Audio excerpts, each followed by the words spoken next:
Hi friends, welcome back to my channel Mohan తను vlogs. ఇవాళ నేనైతే బ్రేక్ఫాస్ట్ కోసం సింపుల్ రెసిపీ చూపిస్తున్నాను.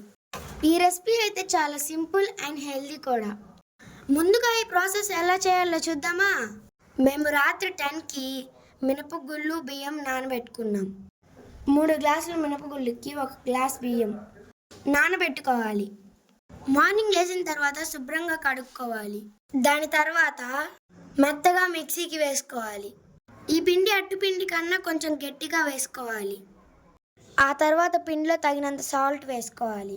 తర్వాత ఈ పిండిని డైరెక్ట్గా పోసుకోవడమే ప్యాన్ మీద. ముందుగా ప్యాన్ వేడెక్కినాక ఆయిల్ వేసుకోవాలి.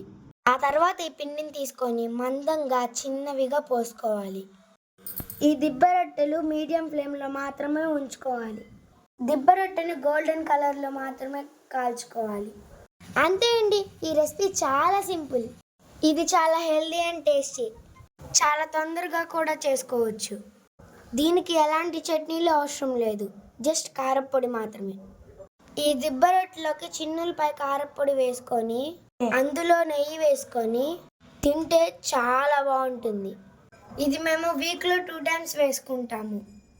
మీరు కూడా ఒకసారి ట్రై చేయండి ఫ్రెండ్స్, చాలా బాగుంటుంది. ఇది పిల్లలు చాలా ఇష్టంగా తింటారు.